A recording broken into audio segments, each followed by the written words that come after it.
Hello folks, my name is Henry Kidd. I'm here today to introduce you to Millie Youngblood Horner and her artwork. This is it. We'll take a quick pan around the studio for you to see. Her work is very unique. She's one of my favorite artists. I don't know of any other artist that has her style. It is so different than most that I have seen. And we'll be meeting her in just a moment, and she'll explain to you some of the inspiration behind her artwork.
And here we have Millie.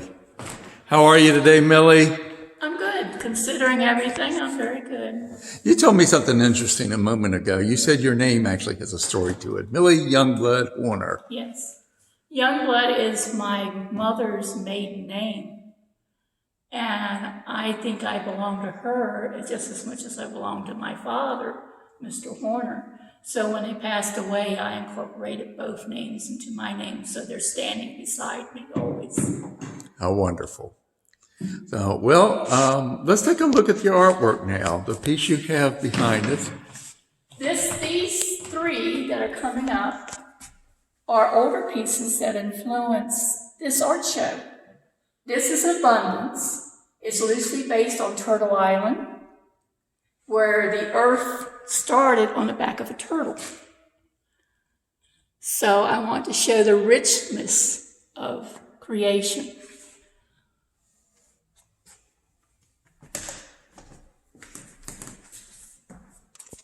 Very nice.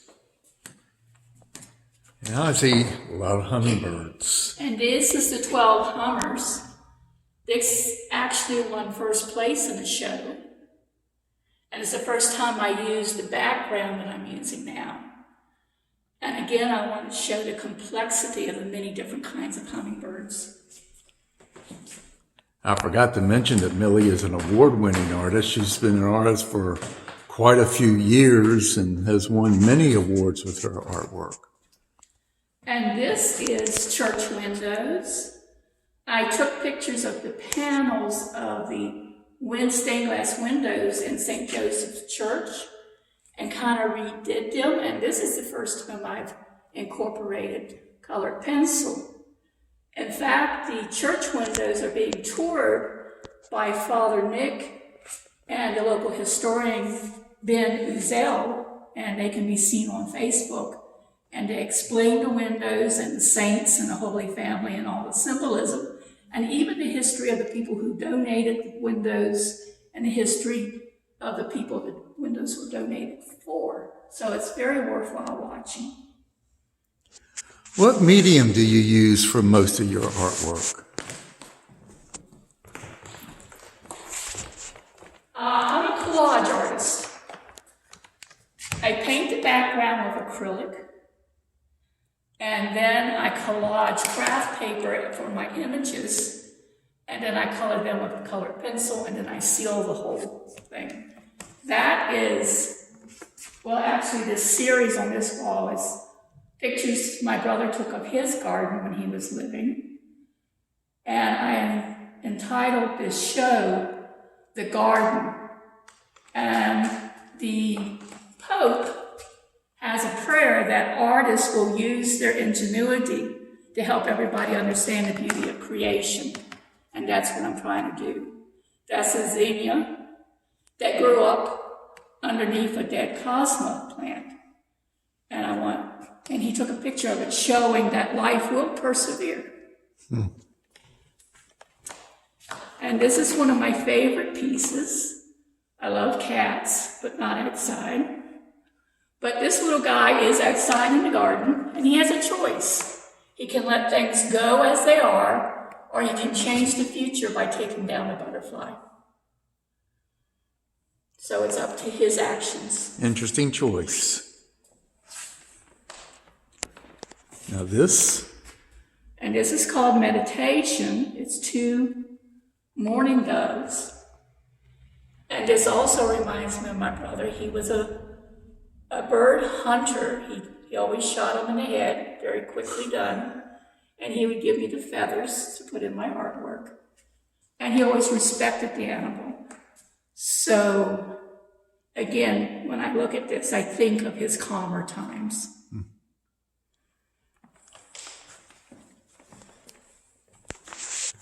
And this piece I did of seashells falling. It's called Cascade. And I don't know if you can see with the camera that the bottom 3 are actually 3D seashells.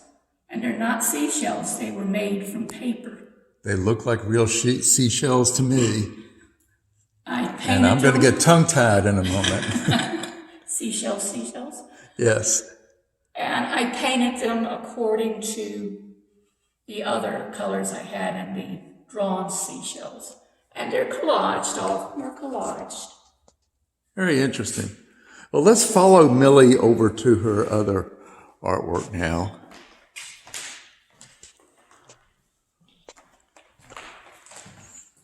And looks like we have a floral display here with birds in a garden. Yes. This was my brother's zinnia garden. He took several pictures, and I kind of combined all those pictures to make this one large painting called Community. And they're all different sizes, all different shapes and forms and colors, but they live in harmony. And that's what he saw in his garden, harmony. I love your descriptions of your painting, Millie, because so many people do just paint flowers and just because the flowers are pretty, but you have meaning behind your work and your flowers. And the above one of the 3 perchers is just a little quaint scene, and if we back away from our gardens and just watch it, we'll see the birds land and do their life and do their chores and tasks, and they're just very beautiful creatures. I dearly love birds. Now you have a very tall piece. Yes, I had hoped to make a life size, but I couldn't find a canvas tall enough. Yes. For the sunflower, but it's close. And this reminds me of the time that my brother planted 2 rows of sunflowers for my birds to have seeds. And I call it sun worship because the morning glory that's growing up the stalk is also a sun worshiper and only blooms in the morning and follows the sun with its face as the sunflower does. And I want it to look very rich and very solid. Very interesting. So many sunflowers, and they're there by themselves, but this one has a companion. Yes, it does. He has a relationship. And the top one is of a bird doing kind of an air ballet in order to catch the gnats that are flying by.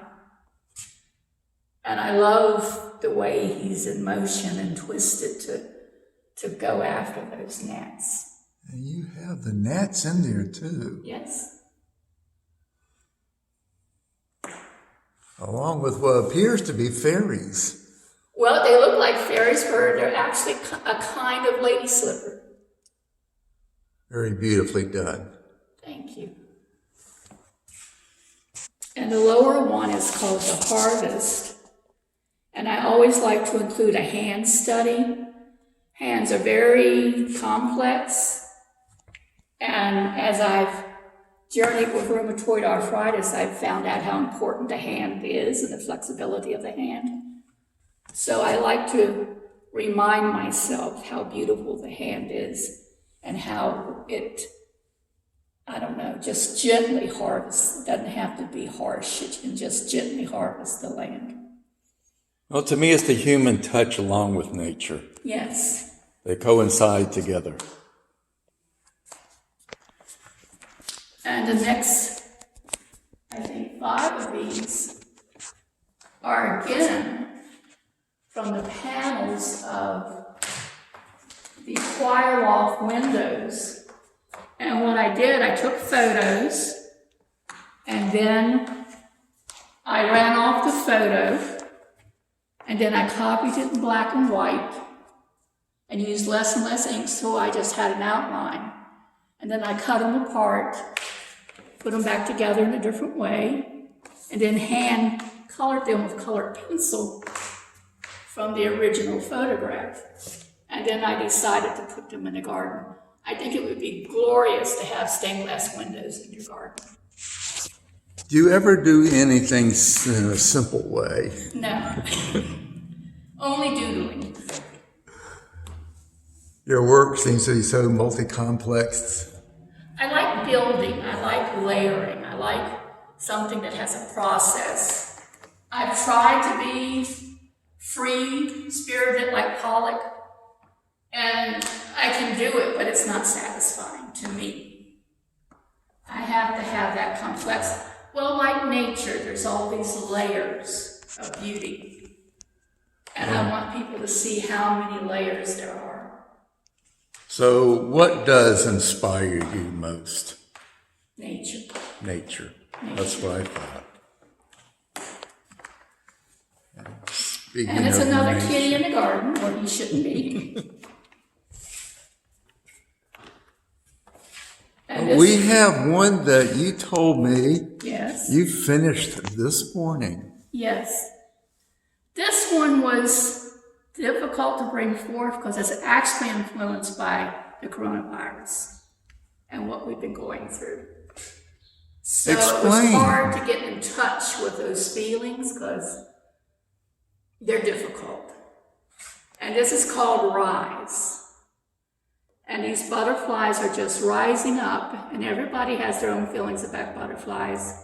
So I'll let the viewer decide what it means to each viewer for these butterflies just to be rising up. They're all beautifully done. Thank you.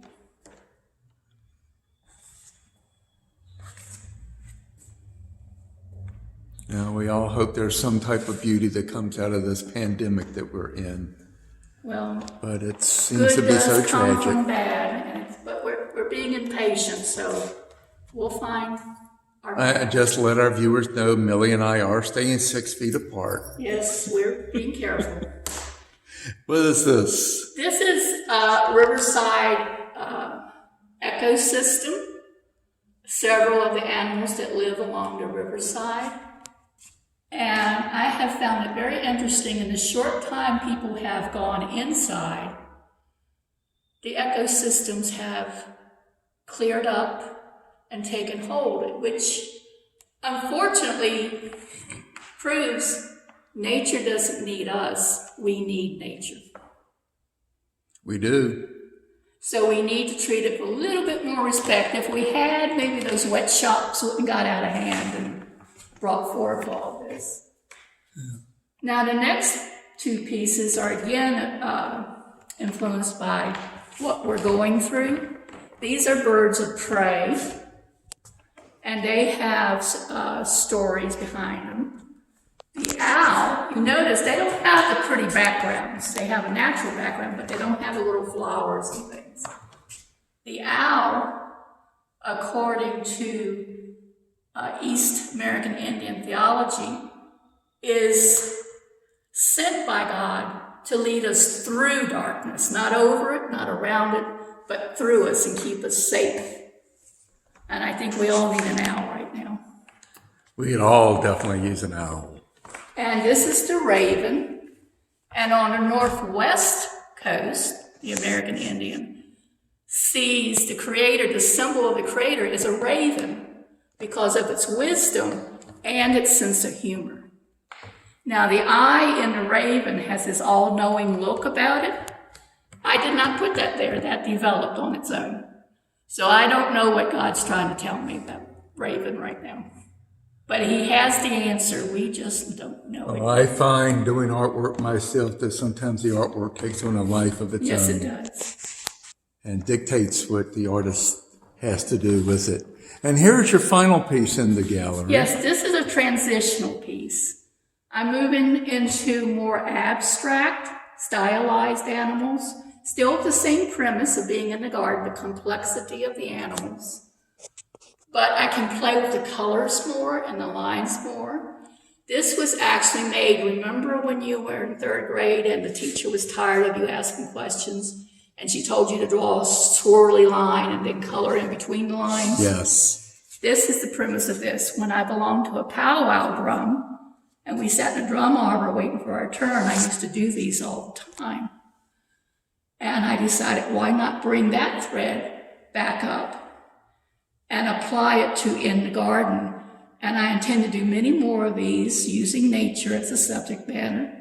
And that show will be in 2021 in October. So by then, I hope we'll be free of masks. Let's hope so. Depending on how we behave now. Absolutely. And I'm praying for a vaccine. I've heard you mention several times in here about powwows and Indians. You have Native American blood in you as well, don't you? Yes, from my mother. From your mother.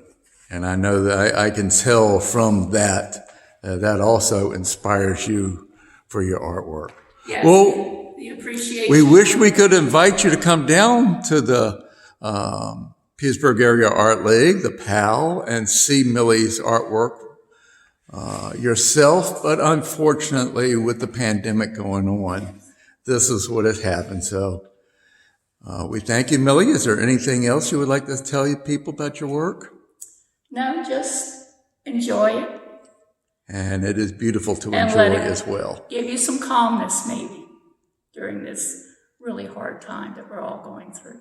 Well, we thank you very much, Millie. You're welcome. And so this will be signing off then from the Petersburg Area Art League. Bye-bye. Bye-bye.